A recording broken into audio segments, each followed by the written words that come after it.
So this is the Dreametech L10s Ultra, and this is one of the most advanced robot vacuums that I've ever tried, because it's not just going to be the unit that is very powerful, it's actually going to be the cleaning mechanism, the cleaning base. So this is not like a traditional one. It is going to be coming with mopping and the ability to scrub. It's going to be coming with 5,300 Pascal suction power, which, if you guys are not sure what that means, that is about 3 times more powerful than an entry model iRobot, maybe even 4 times.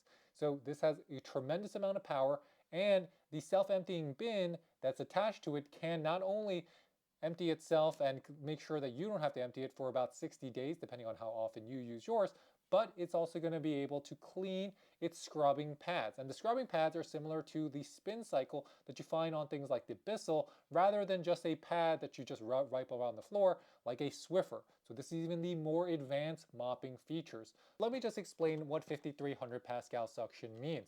This is an iRobot S9, the most powerful iRobot there is. This is the iRobot J7. It comes with a front-facing camera, and both are going to be utilizing iRobot's V-Slam. But Dreambot does something different here.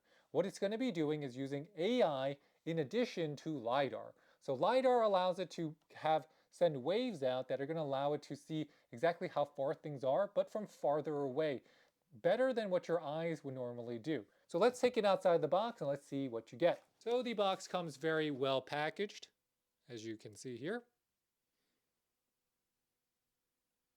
Box number 1 is going to be housing the unit. Box number 2 gives you all of your different accessories, including your multi-surface floor cleaner, your scrubbing brushes, your additional bags for your clean bin. You have some wires, and you have the side brush roll. So this is the self-cleaning bin from Dreametech.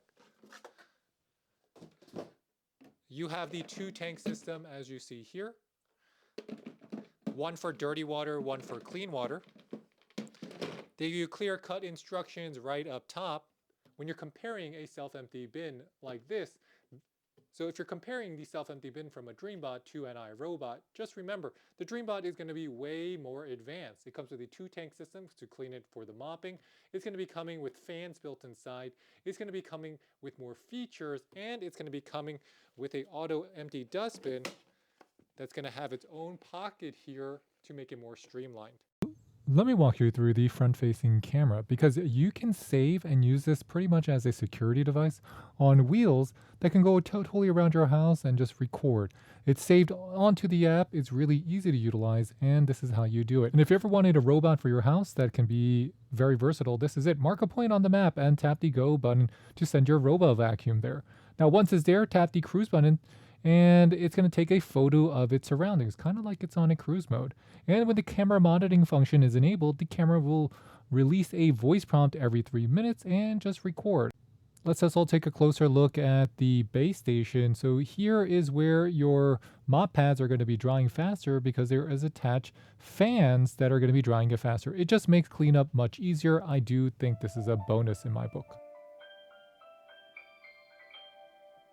And the little prompt is going to let you know when it is actually turned on.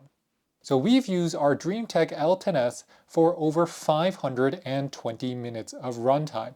And that has been able to map out our entire floor, and it's been able to work effortlessly every single time we use it.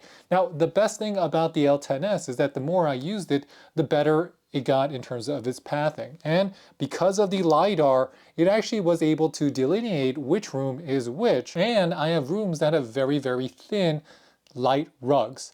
This was able to navigate those light rugs and not use the vacuum on those areas.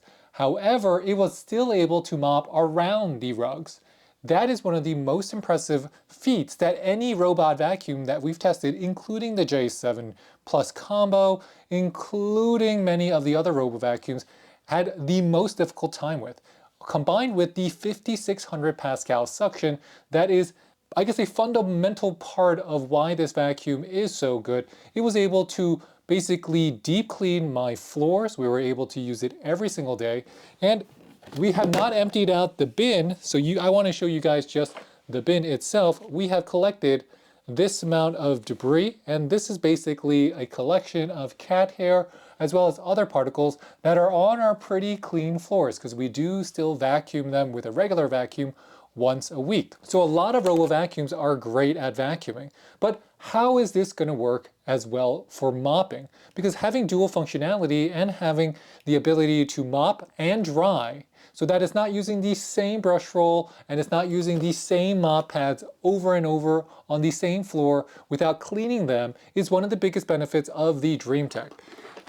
Some drawbacks of that though is that the water tank can empty pretty quickly, especially if you are mopping almost on a daily basis or every 2 to 3 days. That's because after a certain amount of time or a certain amount of area, the Dreametech is going to go back to its base and wash its pads, dry its pads, and then go out for its session. The scrubbing pads are going to be able to rotate at about 180 RPM, or rotations per minute, which is putting it in line with some things like the Roborock. I know that the Roborocks are coming with something called sonic scrubbing, but this, because of the circular scrubbing, I do find that it's going to be more of a traditional washing feature than it is the scrubbing feature that goes back and forth.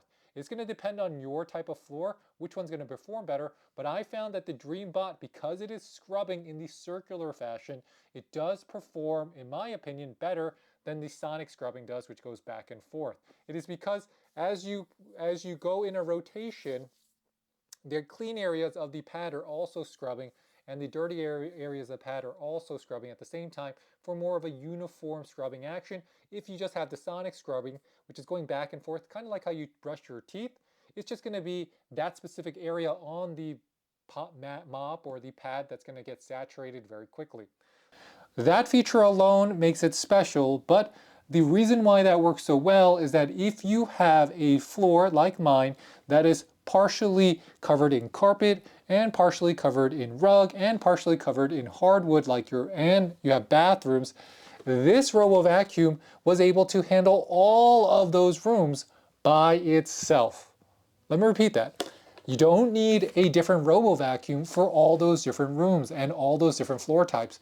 This was a one-stop shop for them, which makes it, in my opinion, the best reason that the L10s is a winner in my book. So we got a little bit spoiled because the unit itself is powerful, but also we got spoiled because the base runs quieter. So when it's emptying itself, it's going to be pretty quiet, especially relative to any other clean base we've tried.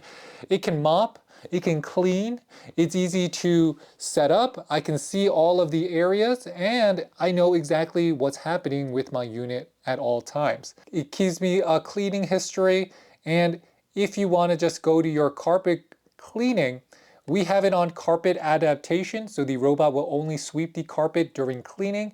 If you want to do carpet avoidance, that means the robot will avoid carpet during cleaning. So if you just want to use this as a mop, just change the setting inside of the app. That's it. So then basically this is the RoboVacuum of the future. A lot of power, a very smart, intelligent AI. It has a front-facing camera that you can use as a security camera, especially if you're on vacation and you have pets. You can just send out your RoboVacuum and search for your pet. And the LiDAR navigation, in my opinion, is some of the best you can find on any RoboVacuum because it can map out not only directly what's in front of it, but through different obstacles because LiDAR can penetrate different material. But let me know if you have any questions or comments below on the L10s. And thanks for watching, everybody. This is David with the French Glow, signing off. Bye, bye, bye.